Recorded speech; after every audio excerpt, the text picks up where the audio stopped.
Atos dos Apóstolos. Capítulo 9. Os 7 diáconos. Ora, naqueles dias, crescendo o número dos discípulos, houve uma murmuração dos gregos contra os hebreus, porque as suas viúvas eram desprezadas no ministério cotidiano. Atos capítulo 6, verso 1. A igreja primitiva era constituída de muitas classes de pessoas de diferentes nacionalidades.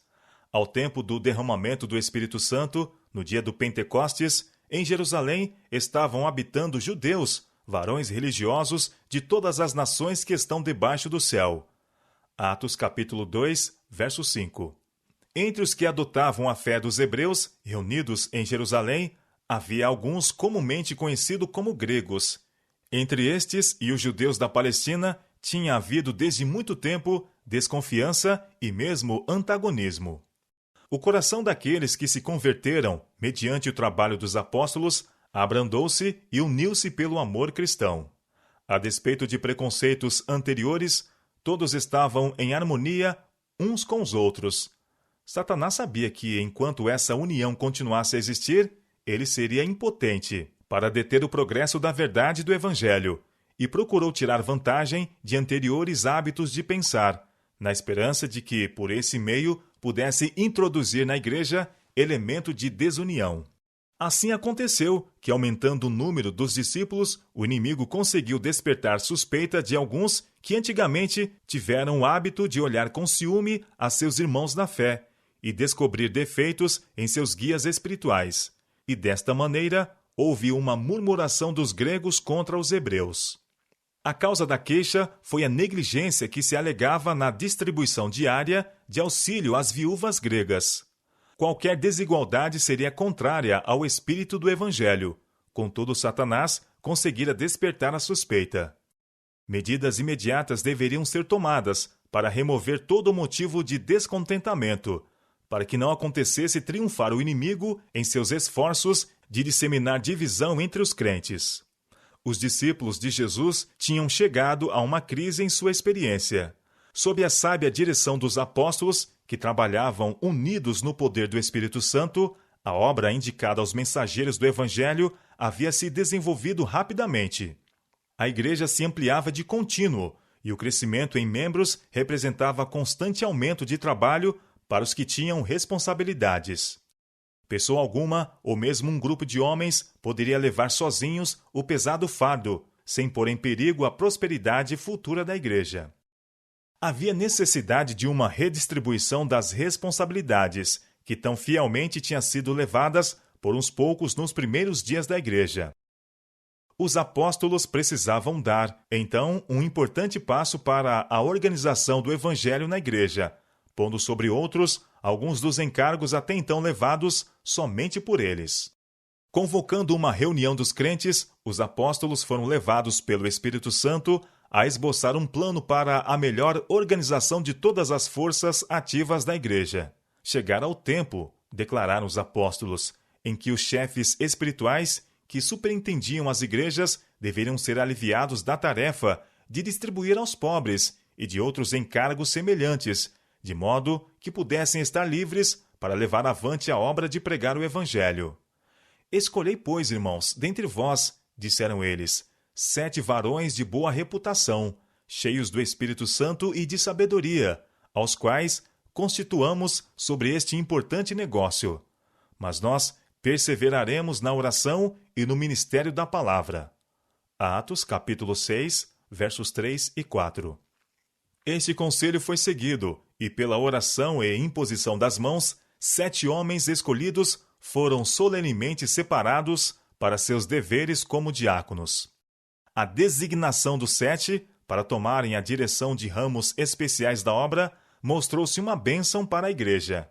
Esses oficiais tomaram em cuidadosa consideração as necessidades individuais, bem como os interesses financeiros gerais da igreja, e pela sua gestão acautelada e seu piedoso exemplo, foram para seus colegas um auxílio importante em conjugar os vários interesses da igreja em um todo unido. Que este passo estava no desígnio de Deus é-nos revelado nos imediatos resultados para o bem que se viram. Crescia a palavra de Deus e em Jerusalém se multiplicava muito o número dos discípulos, e grande parte dos sacerdotes obedecia à fé. Atos capítulo 6, verso 7. Esse crescimento notável era tanto o resultado de maior liberdade assegurada aos apóstolos, como do zelo e poder mostrados pelos 7 diáconos.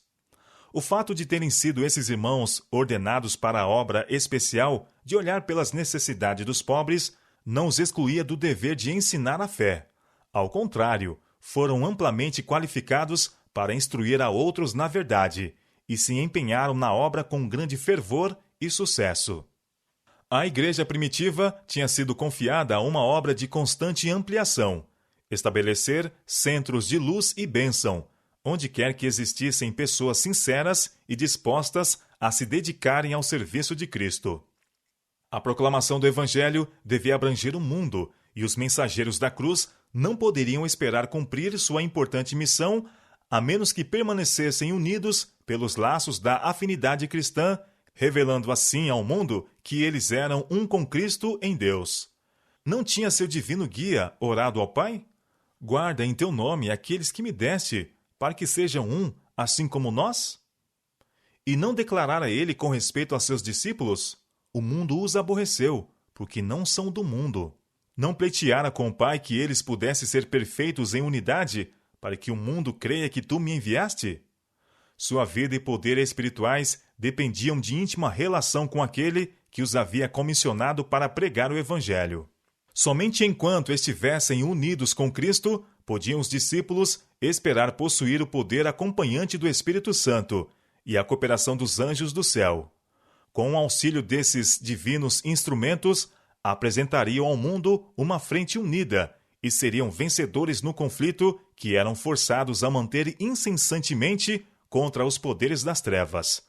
Enquanto persistissem em trabalhar unidos, mensageiros celestiais iriam adiante deles, abrindo-lhes o caminho.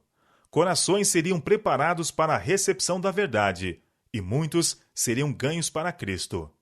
Enquanto permanecessem unidos, a igreja avançaria, formosa como a lua, brilhante como o sol, formidável como um exército com bandeiras. Cantares, capítulo 6, verso 10. Nada lhes impediria o progresso. Ela avançaria de vitória em vitória, cumprindo gloriosamente sua divina missão de proclamar o Evangelho ao mundo. A organização da igreja em Jerusalém deveria servir de modelo para a organização da igreja em todos os outros lugares em que mensageiros da verdade conquistassem conversos ao Evangelho. Aqueles a quem for entregue a responsabilidade da administração geral da igreja, assenhorear-se da herança de Deus, mas, como sábios pastores, apacentar o rebanho de Deus, servindo de exemplo ao rebanho. E os diáconos deveriam ser varões de boa reputação, cheios do Espírito Santo e de sabedoria. Esses homens deveriam, unidos, defender o direito e mantê-lo com firmeza e decisão. Assim teriam sobre o rebanho todo uma influência para a união. Mais tarde, na história da igreja primitiva, quando nas várias partes do mundo muitos grupos de crentes se constituíram em igrejas, a organização da mesma foi mais aperfeiçoada, de modo que a ordem e a ação harmoniosa pudessem ser mantidas. Todo membro era exortado a bem desempenhar sua parte. Cada qual devia fazer sábio uso dos talentos a ele confiados. Alguns foram dotados pelo Espírito Santo de dons especiais. Primeiramente apóstolos, em segundo lugar profetas, em terceiro doutores, depois milagres, depois dons de curar, socorros, governos, variedades de línguas. 1 Coríntios capítulo 12, verso 28. Todos esses obreiros, porém, deveriam trabalhar em harmonia. Ora, há diversidade de dons, mas o Espírito é o mesmo. E há diversidade de ministros, mas o Senhor é o mesmo. E há diversidade de operações, mas é o mesmo Deus que atua tudo em todos. Mas a manifestação do Espírito é dada a cada um para o que for útil, porque a um, pelo Espírito, é dada a palavra da sabedoria, e a outro, pelo mesmo Espírito, a palavra da ciência, e a outro, pelo mesmo Espírito, a fé, e a outro, pelo mesmo Espírito, os dons de curar, e a outro a operação de maravilhas, e a outro a profecia, e a outro o dom de discernir os espíritos, e a outro a variedade de línguas, e a outro a interpretação das línguas. Mas um só e o mesmo Espírito atua todas estas coisas, repartindo particularmente a cada um como quer. Porque assim como o corpo é um e tem muitos membros, e todos os membros, sendo muitos, são um só corpo, assim é Cristo também. 1 Coríntios capítulo 12, versos 4 a 12. Solenes são as responsabilidades que pesam sobre os que são chamados a agir como dirigentes na Igreja de Deus na Terra. Nos dias da teocracia, quando Moisés estava procurando levar sozinho fardos tão pesados que logo sucumbiria sob eles, foi aconselhado por Jetro a fazer planos para uma sábia distribuição de responsabilidades. Sê tu pelo povo diante de Deus, aconselhou Jetro, e leva tuas coisas a Deus, e declara-lhes os estatutos e as leis, e faz-lhes saber o caminho em que devem andar, e a obra que devem fazer. Jetro sugeriu mais, que fossem escolhidos homens como maiorais de 1000, maiorais de 100, maiorais de 50 e maiorais de 10. Os escolhidos deviam ser homens capazes, tementes a Deus, homens de verdade que aborrecessem a avareza. Deviam ser estabelecidos para que julgassem o povo em todo o tempo, aliviando assim Moisés da exaustiva responsabilidade de atender a muitos assuntos de menor importância, que podiam ser solucionados com habilidade por auxiliares consagrados. Êxodo capítulo 18, versos 19 a 22. O tempo e a força dos que, na providência de Deus, foram colocados em posições de mando e responsabilidade na Igreja, devem ser gastos no trato com assuntos de maior importância, que demandem capacidade mental e generosidade de coração. Não é o plano de Deus que tais homens sejam solicitados na solução de assuntos de pequena consideração, que outros são bem qualificados para manejar. Seja que todo o negócio grave tragam a ti, aconselhou Jetro a Moisés. Mas todo o negócio pequeno eles o julguem. Assim a ti mesmo te aliviarás da carga, e eles a levarão contigo. Se isto fizeres, e Deus te mandar, poderás então subsistir. Assim também todo este povo em paz virá ao seu lugar. Êxodo capítulo 18, versos 22 e 23. Em harmonia com este plano, escolheu Moisés homens capazes de todo Israel e os pôs por cabeça sobre o povo, maiorais de 1000 e maiorais de 100, maiorais de 50 e maiorais de 10. E eles julgaram o povo em todo o tempo. O negócio árduo trouxeram a Moisés, e todo o negócio pequeno julgaram eles. Êxodo capítulo 18, versos 25 e 26. O negócio árduo trouxeram a Moisés. Mais tarde, ao escolher 70 anciãos para com eles repartir as responsabilidades da liderança, Moisés foi cuidadoso em selecionar para seus auxiliares homens que possuíssem dignidade, são juízo e experiência. Em suas instruções a esses anciãos, ao tempo em que foram ordenados, ele esboçou algumas das qualificações que habilitam um homem a ser dirigente sábio na igreja. Ouve a causa entre vossos irmãos, disse Moisés, e julgai justamente entre o homem e seu irmão, e entre o estrangeiro que está com ele. Não atentareis para pessoa alguma em juízo. Ouvireis assim o pequeno como o grande. Não temereis a face de ninguém, porque o juízo é de Deus. Deuteronômio capítulo 1, verso 16 e 17.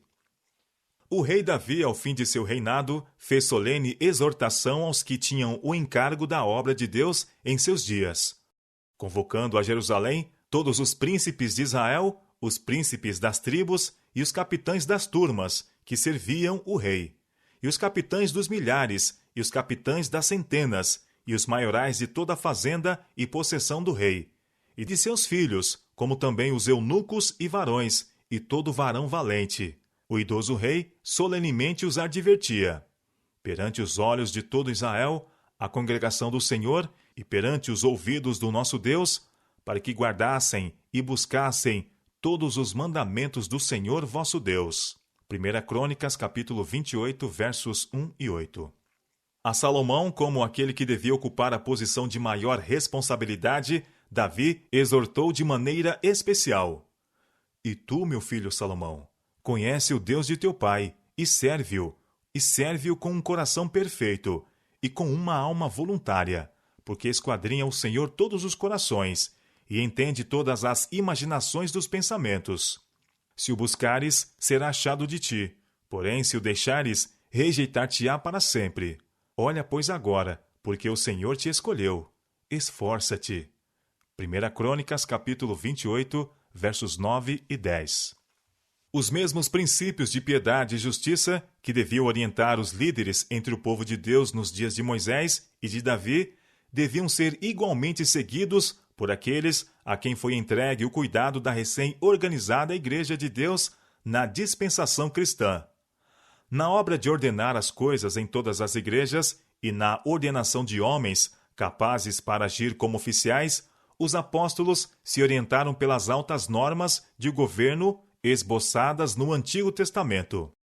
Mantiveram o princípio de que aquele que é chamado para ocupar posição de maior responsabilidade na igreja seja irrepreensível como despenseiro da casa de Deus, não soberbo, nem iracundo, nem dado ao vinho, nem espancador, nem cobiçoso de torpe ganância, mas dado à hospitalidade, amigo do bem, moderado, justo, santo, temperante, retendo firme a fiel palavra, que é conforme à doutrina, para que seja poderoso, tanto para admoestar com a sã doutrina, como para convencer os contradizentes.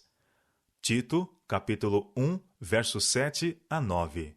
A ordem que foi mantida na primitiva igreja cristã possibilitou-lhes avançarem firmemente como bem disciplinado exército, vestido com a armadura de Deus. Os grupos de crentes, se bem que espalhados em um grande território, eram todos membros de um só corpo. Todos se moviam com ordem e em harmonia uns com os outros. Quando surgia dissensão em uma igreja local, como mais tarde aconteceu em Antioquia e em outros lugares, e os crentes não podiam chegar a um acordo entre si, não se permitia que tais assuntos criassem divisão na igreja.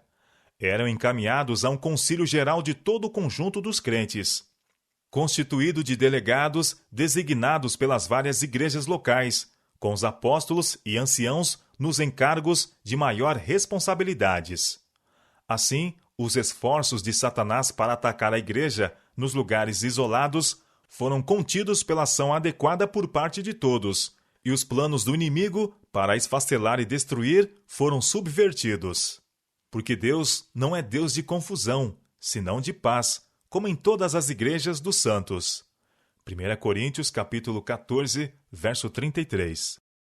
Ele requer que o método e a ordem sejam observados na administração dos negócios da igreja hoje, não menos do que o foram nos tempos antigos. Deseja que sua obra seja levada avante com proficiência e exatidão, de modo que possa pôr sobre ela o selo de sua aprovação. Cristão deve estar em união com cristão, igreja com igreja, cooperando o instrumento humano com o divino, achando-se cada agência subordinada ao Espírito Santo, e tudo em combinação para dar ao mundo as boas novas da graça de Deus.